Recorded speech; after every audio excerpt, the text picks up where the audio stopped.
Jesús, el Maestro, el Autor y el Señor de las Escrituras. Cuando estaba estudiando en la prepa, en la secundaria, en la universidad, había un... ya llovió. Qué buena onda. Había un dicho entre los académicos que estábamos estudiando. Los alumnos de la prepa, de la secu, había un dicho, no sé si usted lo haya escuchado alguna vez, que decían Evelyn, decían había un dicho que decía, bueno, déjenme explicar algo. Cuando estaba en la prepa de la universidad, el pase era 70. Si hacías el 70% de la clase, pasabas. Si hacías menos, no pasabas. Entonces, decían que el 70 era para el alumno. O sea, un buen alumno sacaba 70. Pero ya no más de ahí, porque el 80 era para el maestro. El maestro era el que podía sacar 80, porque sabía mucho. Y de ahí, el 90 era para el autor del libro, que era el académico. Entonces, ningún alumno podía sacar eso, más que el autor, porque él sí sabía bien. Y el 100, ¿para quién creen que era? Para Dios. Dios es el único perfecto que puede sacar 100 en las clases. Claro, ese era un dicho que era una excusa, ¿verdad? Para no estudiar, para no esforzarse, para no buscar el máximo aprovechamiento de esta oportunidad que se nos dio de estudiar. Pero a mí me hizo reflexionar de cómo Jesús es el Maestro, es el Autor y es Dios mismo. Él es el que puede explicar, entender las Escrituras. Él es el que puede enseñar mejor las Escrituras, porque Él es el Autor, Él es Dios y Él es el Maestro. Y sobre todo, cuando empiezan a haber preguntas, cuando uno empieza a practicar lo que dicen las Escrituras, vienen preguntas. Oye, ¿será que hay que hacer las cosas así o asá, verdad? Entonces empiezan a salir las dudas, las preguntas, cuando la teoría, lo que sabemos, lo que leemos, lo ponemos en práctica, empiezan a venir el aprendizaje, ¿verdad? Y aquí Jesús, en este pasaje que vamos a estudiar hoy, aclara situaciones confusas en cuanto al ayuno y al sábado. Fíjese lo que pasó ahí en Marcos capítulo 2, 18 al 22. Al ver que los discípulos de Juan y los fariseos ayunaban, algunos se acercaron a Jesús y le preguntaron: ¿cómo es que los discípulos de Juan y los de los fariseos ayunan, pero los tuyos no? Jesús les contestó: ¿acaso pueden ayunar los invitados del novio mientras él está con ellos? No pueden hacerlo mientras lo tienen con ellos, pero llegará el día en que se les quitará el novio, y ese día sí ayunarán. Nadie remienda un vestido viejo con un retazo de tela nueva. De hacerlo así, el remiendo fruncirá el vestido y la rotura será peor. Ni echa nadie vino nuevo en odres viejos. De hacerlo así, el vino hará reventar los odres y se arruinarán tanto el vino como los odres. Más bien, el vino nuevo se echa en odres nuevos. Aquí se menciona una práctica común para los judíos, que era el ayuno. Pero realmente la práctica del ayuno solo es obligatoria en el día anual de la expiación, en el día del perdón, lo que los judíos conocen como el Yom Kippur, que es ese día tan especial que se celebraba el 10º día del primer mes del año judío, y el sacerdote entraba al lugar santísimo para ofrecer holocaustos. Entonces ese día, el día del perdón de los pecados, era el día en que sí los judíos debían de ayunar. Ese día era para ayunar, pero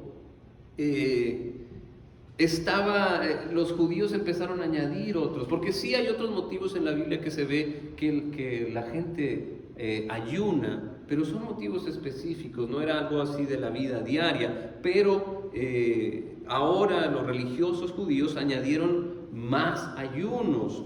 Algunos fariseos ayunaban 2 veces a la semana, según lo tenemos ahí en Lucas 18:12, y esto probablemente estaba basado como una manera de expresar el compromiso con su religión, el arrepentimiento o el duelo. Eran maneras en que en la Biblia se nota que hay ayuno, donde hay ayunos.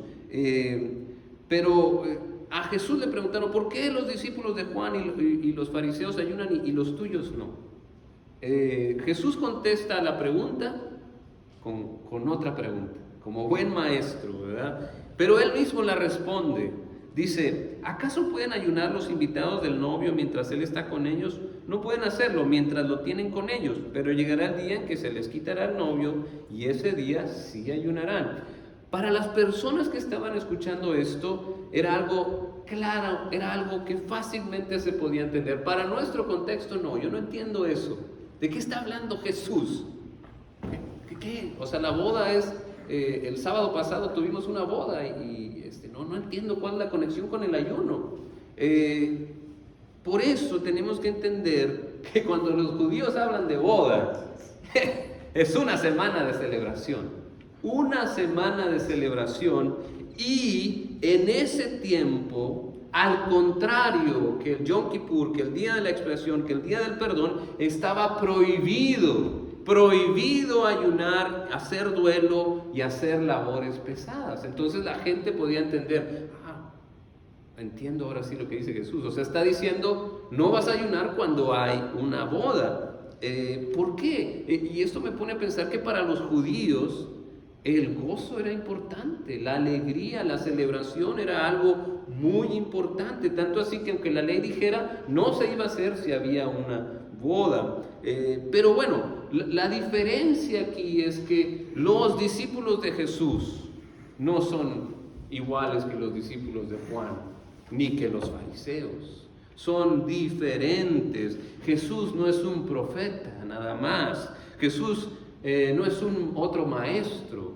Jesús es el Hijo de Dios, como les decía, es el autor y el Señor de las Escrituras. Es Dios encarnado, lo acabamos de celebrar en Navidad, es el Emmanuel, es el Mesías. Y por eso los discípulos de Cristo son diferentes en comparación con los discípulos de Juan y los fariseos. Por eso yo les pido que no se quieran parecer a otro tipo de discípulos. Parezcamos discípulos de Cristo, de nadie más. De Jesús somos discípulos.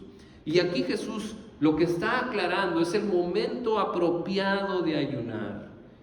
Cuando el novio no está. Cuando sí está, no tiene sentido ayunar. Estamos de fiesta y Jesús había hablado que el reino de Dios estaba cerca y Él mismo es el Rey. Entonces hay celebración. Claro que en este momento estaba velada su vista, no estaba claro. Jesús no había hablado de lo que iba a pasar en ese tiempo, de la crucifixión y de todo eso. Pero Él estaba con ellos. El tiempo de ayuno no era ese momento, ya había terminado el tiempo de ayuno. El Mesías ya llegó. Cristo es diferente, es ese novio al que se refiere y está con los discípulos. Entonces ese no es un momento apropiado para ayunar. Y no significa que Jesús estuviera en contra del ayuno. Él dice, sí hay tiempo para ayunar, pero hay veces que no tiene sentido. Si ya estás con Dios, en comunión con Dios, no tiene sentido. Pero para el fariseo, como les decía, es una manera de expresar su devoción, su compromiso con Dios, una manera de orar, una manera de luchar con la voluntad de Dios, pero sobre todo mostrarlo físicamente. Porque el consejo de Jesús es cuando ayunes, ¿qué tienes que hacer? Lávate la cara, peínate, que nadie sepa que estás ayunando. Pero para el fariseo era, mírenme, he ayunado y ni siquiera he tomado agua y en tiempo de sequía. Entonces quería hacer una expresión de su religiosidad, de su devoción. Y para Juan, los discípulos de Juan que no necesariamente eran fariseos. Más bien ellos estaban en ayuno, yo creo, por otra cosa, porque en el versículo 1:14 le pasó algo a Juan. ¿Qué le pasó? Lo metieron al bote, lo agarraron. Entonces los discípulos de Juan estaban en sufrimiento. Entonces ahí sí entiendo, el ayuno podría ser por eso.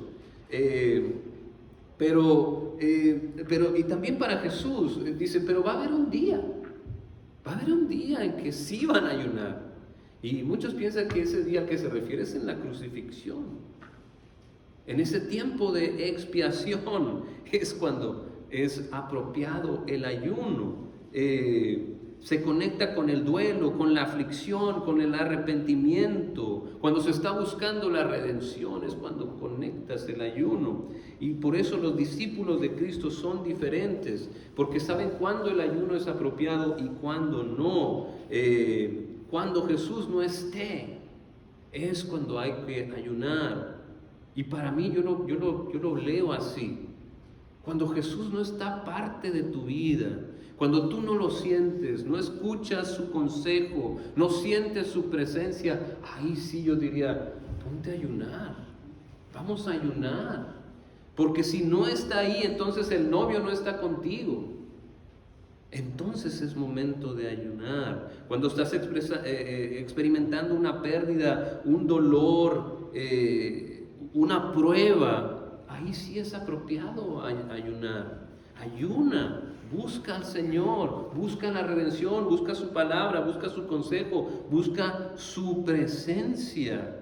Si no la sientes, el ayuno te va a ayudar. Pero si no, si estás en comunión, si sientes la comunión de Dios, no necesitas, es tiempo de gozo. Tienes el reino de Dios contigo, tienes al Rey en ti. Por eso es una enseñanza distinta la que tiene Jesús a la que tienen los fariseos y a la que tiene Juan. Y aquí el maestro continúa. Nadie remienda un vestido viejo con un retazo de tela nueva. De hacerlo así, el remiendo fruncirá al vestido y la rotura será peor. Ni echa nadie vino nuevo en odres viejos. De hacerlo así, el vino hará reventar los odres y se arruinarán todo el vino tanto el vino como los odres. Más bien, el vino nuevo se echa en odres nuevos. Y otra vez, aquí yo creo que sí podemos entender tal vez lo del vestido, ¿verdad? Que tampoco yo no veo a nadie de ustedes recomendando decir, bueno, yo no he visto, pero yo no sé. Pero si usted lo hace, dice, no pones algo costoso con algo que ya no vale la pena reparar. Es lo que está diciendo Jesús. Y sobre los odres, pues tampoco estamos familiarizados, porque el vino lo venden en botella. Tiene un corcho, no entendemos esa referencia de Jesús. Pero lo que significaba en ese tiempo es que cuando uno echa vino en estos odres, los odres estaban hechos de piel, la fermentación, no sé si sabe la ciencia de la fermentación, pero son las bacterias que crean gas y hace que se expanda el recipiente donde lo pones. Por eso lo ponen en vino, pero lo ponen en vidrio, porque el vidrio no se expande, no le pasa nada al fermentar, pero la piel sí. Y entonces, pues esa piel se engranda. Entonces, cuando tú pones vino otra vez en eso, si pondrías vino nuevo, no fermentado, sino nuevo, pues va a volver a estirar la piel y pues va a reventar todo. Es lógico, ¿no? Es lo que está diciendo Jesús. Pero ¿a qué se refiere? ¿Por qué dice eso? Yo creo que el punto es ese, o sea, que no pones algo valioso en algo que no lo va a resistir. Se va a romper el vestido, se van a romper los odres, pero también se va a perder el vino. O sea, no vale la pena, no desperdicies el tiempo con eso.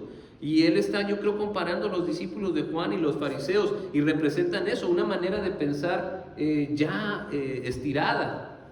Alguien que ya fue enseñado y ya fueron expandidos y no están abiertos a una enseñanza nueva. No están abiertos a una enseñanza nueva. En cambio, los discípulos de Cristo están apenas aprendiendo de Jesús y van a experimentar este crecimiento sin romperse. Bueno, eso esperamos, ¿verdad? Pero Eso es lo que quiero que reflexionemos. ¿Qué hay de ti? ¿Ya estás estirado al máximo? ¿Ya no puedes tener aprendizaje de este maestro? ¿Ya tienes tu manera de pensar que es inflexible? Ten cuidado. Porque si sigues con las enseñanzas de Jesús, te vas a reventar. Si ya estás fijado, las cosas son así, ya está, y no estás abierto al aprendizaje, vas a reventar con Jesús. Porque Jesús trae ideas nuevas, trae el nuevo reino de Dios, es algo nuevo, necesita un odre nuevo. Hay que tener la apertura, hay que tener la humildad. Por eso dice, al que sea como un niño, que está dispuesto a aprender, que está dispuesto a confiar en Dios, que está abierto a aprender de este maestro, que realmente Él es el que sabe cómo son las cosas, Él es el autor de las Escrituras, Él sabe por qué las puso y Él es el mejor para interpretarlas correctamente. Y eso pasa en el siguiente pasaje de ahí de la Biblia, en el versículo 23 en adelante, dice: un sábado al cruzar Jesús los sembrados, sus discípulos comenzaron a arrancar a su paso unas espigas de trigo. Mira, le preguntaron los fariseos, ¿por qué hacen ellos lo que está prohibido hacer en sábado? Él les contestó: ¿nunca han leído lo que hizo David en aquella ocasión cuando él y sus compañeros tuvieron hambre y pasaron necesidad? Entró en la casa de Dios cuando Abiatar era el sumo sacerdote y comió los panes consagrados a Dios, que solo a los sacerdotes les es permitido comer, y dio también a sus compañeros. El sábado se hizo para el hombre y no el hombre para el sábado, añadió. Así que el Hijo del Hombre es Señor incluso del sábado. De nuevo, Jesús es confrontado y vemos que esta confrontación empieza a crecer en contra de Jesús por lo que hacen los discípulos. No cuestionan a Jesús, cuestionan a los discípulos. Los discípulos realmente no están haciendo algo malo porque era permitido, o sea, no estaban robando. Porque Deuteronomio 23:25 dice: si entras al trigal de tu prójimo, podrás arrancar espigas con las manos, pero no cortar el trigo con una hoz. O sea, sí puedes agarrar, pero no abuses, ¿verdad? Tampoco que te extienda la mano, no agarres el brazo y el pie, ¿verdad? Entonces dice, sí puedes, si tienes necesidad, tu prójimo está para ayudarte. Entonces ellos tenían hambre y estaban sacando las espigas de ahí, pero más bien los fariseos van más allá en el escrutinio de la ley, porque era muy importante para ellos que se cumpliera cada cosita, y veían una violación del sábado, del tiempo de reposo, que dice Éxodo 34:21, trabaja durante 6 días pero descansa el séptimo, ese día deberás descansar incluso en el tiempo de arar y cosechar. O sea, ellos estaban viendo que, oye, aquí hay algo malo, aquí esto no debería estar pasando según la ley. Y Jesús responde otra vez con otra pregunta y la vuelve a contestar. ¿Nunca han leído lo que hizo David en aquella ocasión, cuando él y sus compañeros tuvieron hambre y pasaron necesidad? Entró en la casa de Dios cuando Abiatar era el sumo sacerdote y comió los panes consagrados a Dios, que solo a los sacerdotes les es permitido comer, y dio también a sus compañeros, aunque David no era sacerdote, no podía comer de ese pan. No importa que se hubiera consagrado, él no era sacerdote, ni sus soldados. Entonces Jesús lo que está haciendo es diciendo, agarra este acontecimiento para argumentar que lo que está pasando en ese momento es algo similar. Es una ocasión especial. Los discípulos de Cristo son diferentes porque Cristo es diferente y tiene un mejor entendimiento y la intención de la ley. Por eso necesitamos a Cristo cuando leemos la Biblia, porque nosotros podemos desbalagarnos, podemos agarrar otro sentido y olvidar lo verdaderamente importante. El autor de las Escrituras no se olvida del principal propósito de amor de Dios en las Escrituras. La necesidad está primero. No estaban haciéndolo nada más porque lo querían hacer. tenían una necesidad, tenían hambre. Está primero la vida, el hombre, antes que la ley. O sea, David era más importante que una ley. Necesitaba comer. Y por eso la intención del sábado, ¿cuál era?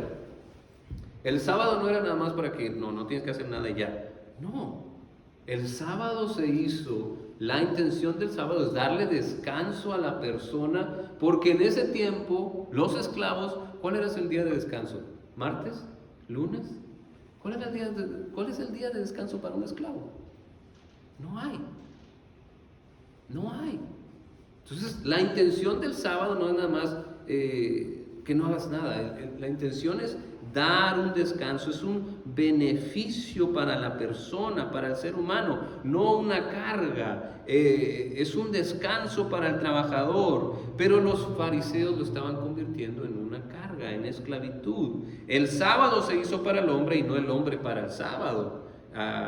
De nuevo, el Evangelio de Marcos nos enseña sobre la autoridad de Cristo sobre todo. Hemos estudiado sobre todo, sobre enfermedad, sobre el enemigo, sobre todo está Jesús. Y también está sobre la palabra de Dios. Él es el que puede enseñarnos bien lo que trata de decir la ley y no malinterpretarla. El Señor es Señor, Jesús es Señor incluso del sábado. Él tiene la autoridad para interpretar correctamente la ley y su intención y rechazar el legalismo que quita vida y convierte en esclavitud a la ley. Y Él puede regresar a que el significado, el fruto de la ley sea un beneficio para nosotros y no una carga. Eso es lo que Dios quiere. Así que conocemos más a Dios por medio de las Escrituras. Conocemos quién es Dios, cómo es Dios. Dios no es así legalista. Oh, ya pusiste esto, ya no vas a entrar. Él tiene misericordia y ha ayudado a que nosotros podamos entender esto.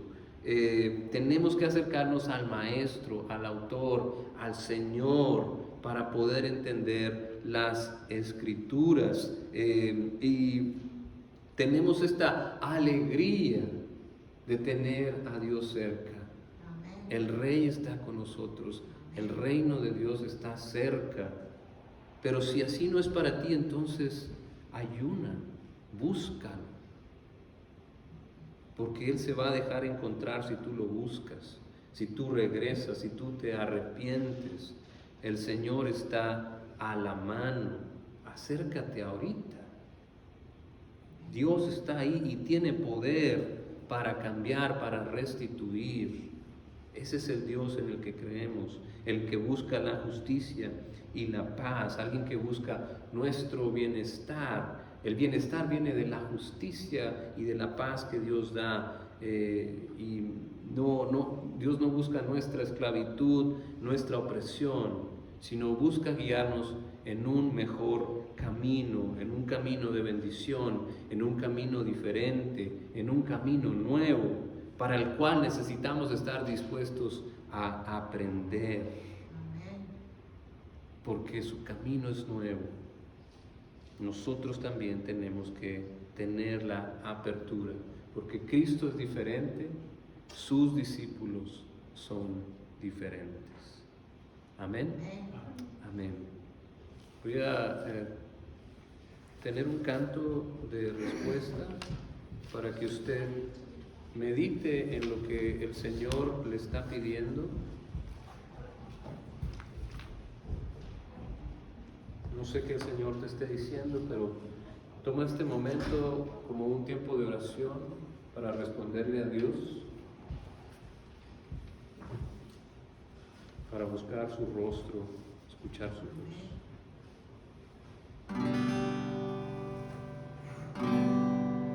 Un nuevo reino está amaneciendo, un nuevo reino está naciendo, un nuevo reino está surgiendo entre las ruinas de un viejo imperio. Y es un reino de paz, es un reino de amor, es un